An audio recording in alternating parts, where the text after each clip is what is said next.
What's up, everybody? Happy Wednesday. Hope all you're having a great day. So it's crazy, man. Today is my 28th birthday. I'm like officially in the last couple of years, the last 2 years of my 20s. I don't know how to feel about it. I feel weird because when you're in your 20s, you think like you're gonna be in your 20s forever until you're not. And it's like, the way I see 30, I just see it as the next phase in life, I guess.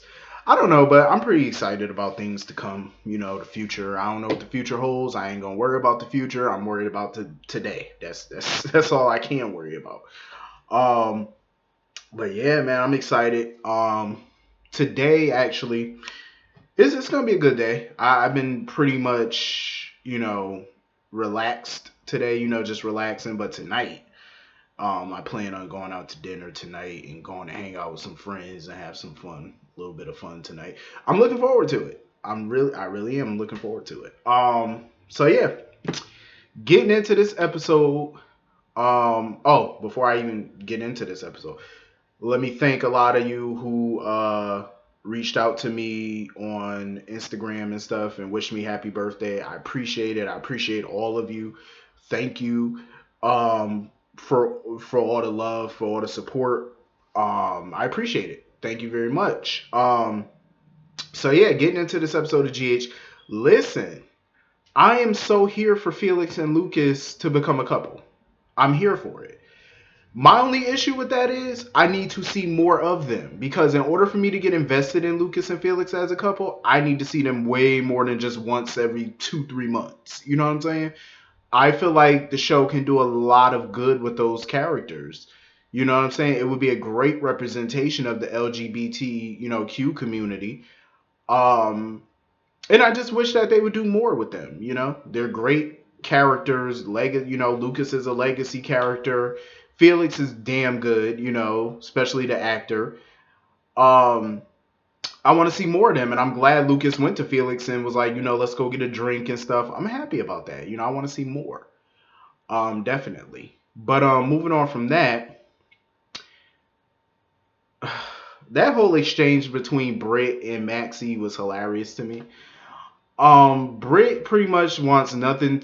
Not Britt, Brooklyn, Brooklyn and Maxie. They were suggesting Lamaze because they're all going to Lamaze class and whatnot, taking up Lamaze. Um, Brooklyn. I keep saying Brit. See, I keep mixing Brooklyn and Brit up together. Maybe it's the color of the hair. I don't know. Maybe I don't know. I just keep mixing them too. Maybe it's because they names are so close, like the bees. I don't know.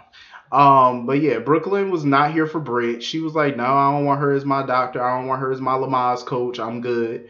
So Maxie was like, well, shit, go get Valentine to be your breathing coach, your breathing partner, or whatever. And you already know she ain't about to do that. So Lucas, happened by and Maxie suggested that Lucas be her partner because Britt is gonna be Maxie's breathing partner. So they go into the damn Lamaze class. They get Lamaze started. Surprise, surprise! Look who pops his ass up like the Candyman himself, Peter.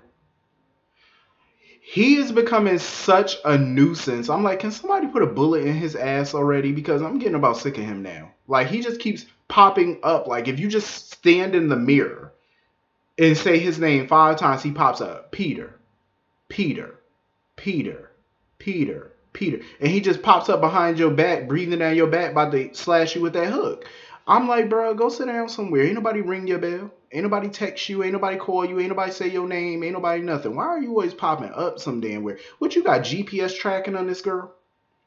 Like, does he? You know how people be claiming that these conspiracy theories about how the government be putting trackers on folks. Maybe that's what Peter doing to her. Like, cause he just knows every little detail of her life. Like, where she at, where she gonna be at what time. Like, don't you have a magazine to run, sir? Or is that about to be in bankruptcy? I'm just saying because the way he be stalking this girl is like you would think he didn't have a job or a life. Well, we know he ain't got no life, but you at least still have a business to run, so go run it. And it's like when people keep telling him to give Maxie space, it's like it doesn't computerized. Like he doesn't register that information, so to speak. It's like his obsession is just like his daddy obsession. Like he's just crazy. Like leave the girl alone. Like clearly she's not trying to talk to you right now. She's dealing with this pregnancy. She's just trying to have some normalcy again in her life. And she needs to be stress free. And it's like Peter just refuses to allow that to happen. And I'm glad Britt, every time Peter pops up, Britt is always right there, and I love it. I freaking love it. Britt is always right there to shut him down. Like, nope, get your ass up out of here. Give her her space. Like he bust up in the Lamaze room. I'll take over from here. No, you will not, sir. No, you won't. You gonna get your ass up out of here is what you gonna do. For you get mollywopped. Like, get on. Press. Like, he is starting to irritate my soul. It's like, go on. And Britt keep telling him, like, give this girl some space. Stop stalking her life. Damn, he worse than one of them little stalkers on them Lifetime movies. Good Lord. She need a restraining order on him, but I'm not big on restraining orders because I do feel like it's just a piece of paper because Lord knows the police don't do shit when it comes down to restraining orders. But he do need to give that girl some space, though. So anyway, moving on from that, Valentin is all giddy and stuff. You know, he bumped into Anna or whatever. He told her how he about to have another child and whatnot. But he noticed that Anna really didn't care. Like, Anna got her own shit going on. Because she's still sad about the breakup between her and Finn and whatever. Because she can't be as open and honest with her life as he wants her to. You know what I mean? And I know some people were saying that Finn was being a hypocrite because he has secrets or whatever about him sleeping with Jackie. That's true, but he told Anna about that, though. You know what I mean? Like, he confessed that to her. She didn't have to find out on her own. You know what I'm saying? Like, he told her. A lot of the secrets that she had, he had to find out on his own. She didn't, you know, she wasn't forthcoming with that information. Not all of it. A lot of it he had to find out. And that's what he doesn't like. You know, he just wants them to be able to talk. You know what I mean? Like, I understand if she's working for the WSB, there's cases that she can't talk about. I get it. But when it comes to her personal life and stuff that affect him and his daughter, she needs to learn how to communicate that and be honest. That's what I believe that he wants.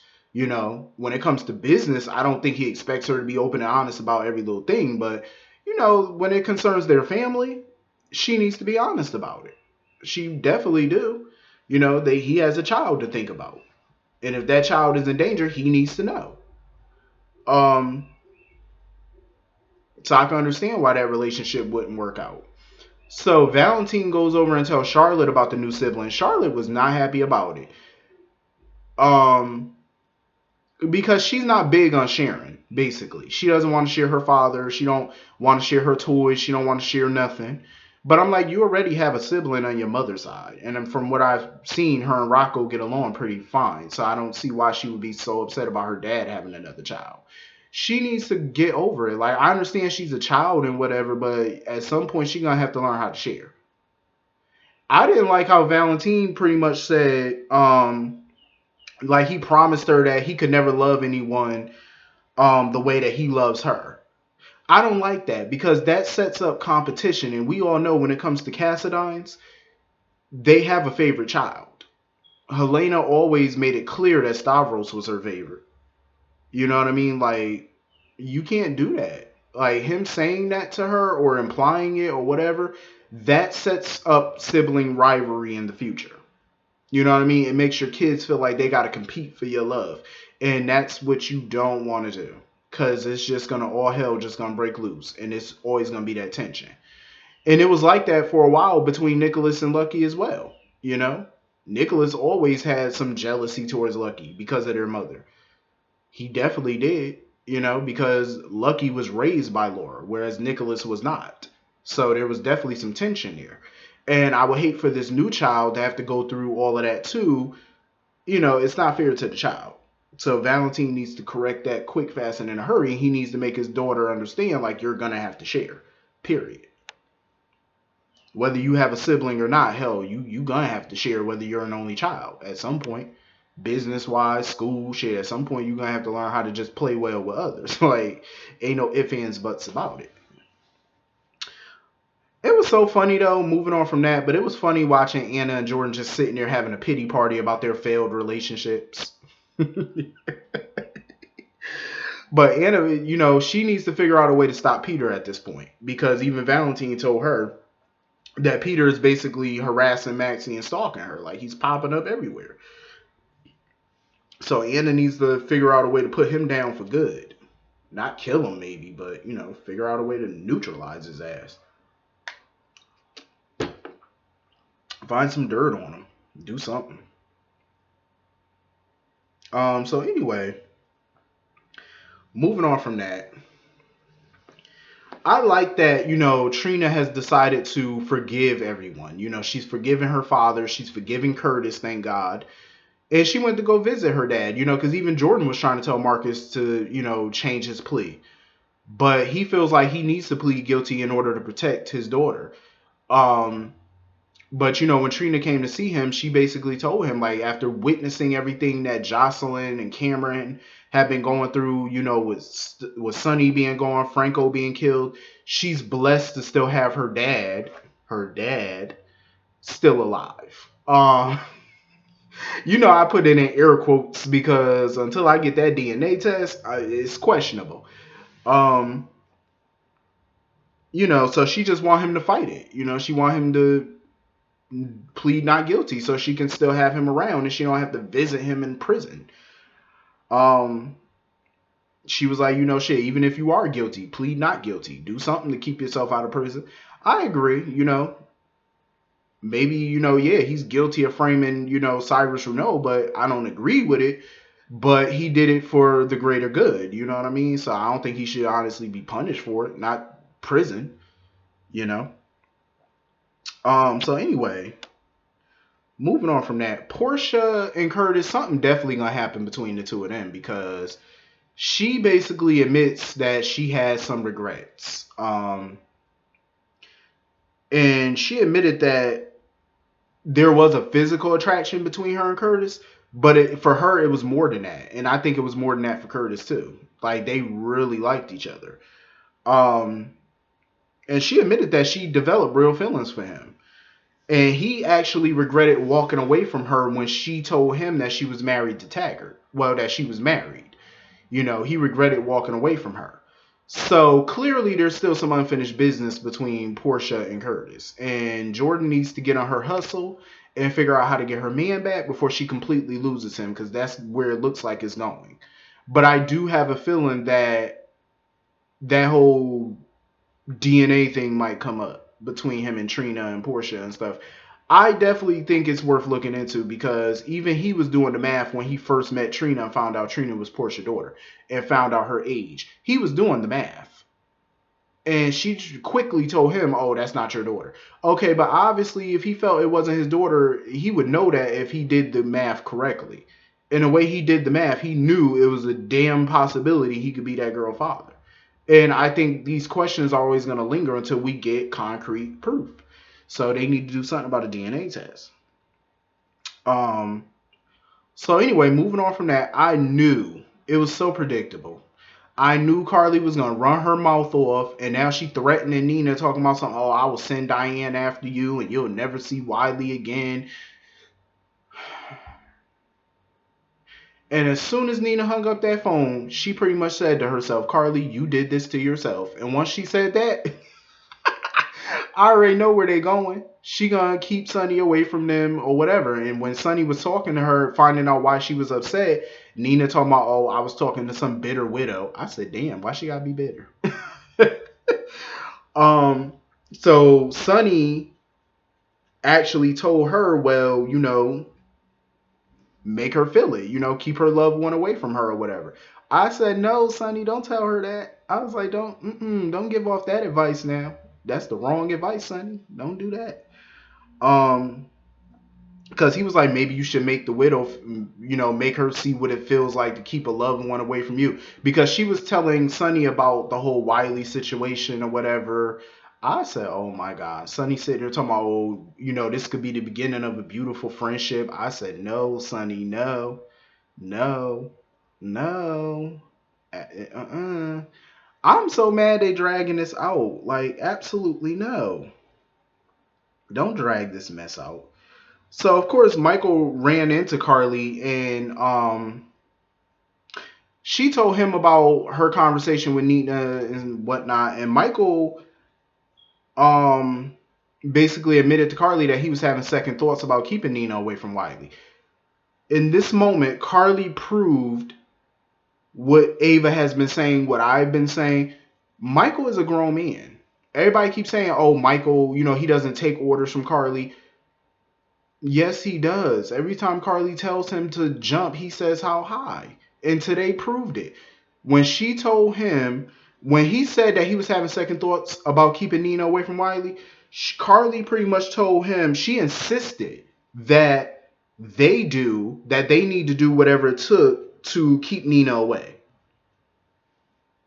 Is that not a person who's a puppet master who's pulling the strings? And that's exactly what Ava accused her of yesterday. And she's doing exactly what Ava accused her of.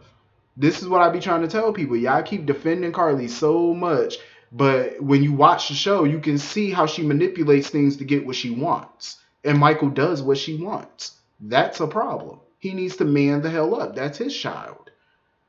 Like, even when Nina was playing with Wiley in her office, she came in there. They were having a good old time until Carly walked in. Oh, isn't it past Wiley's bedtime? And as soon as she said that, Michael and Willow was like, yeah, we got to go.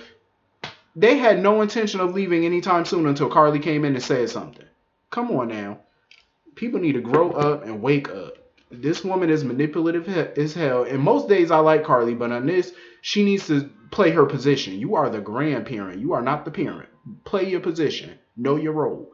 It's Michael's call. Who gets to be around his child and who doesn't. And I feel like Carly's playing the game.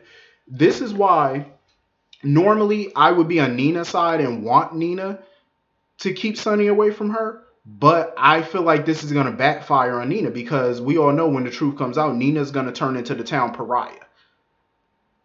And I would hate for that to happen to her because in some instances, I like Nina. You know what I'm saying? I didn't agree with that her shenanigans that she pulled with Wiley, but generally Nina is a good person. But I just don't like some of the things she do. And I feel like this is going to backfire on her royally because we all know Carly and the Corinthos is always win. So it's going to have a negative effect. You know what I mean? I just hope Nina knows what she's getting herself into and what she's doing because this is going to be a disaster. But yeah, this is a pretty good episode. Hit the comment section. Let me know what y'all thought about it. And I will see you all later. Have a great day. Peace.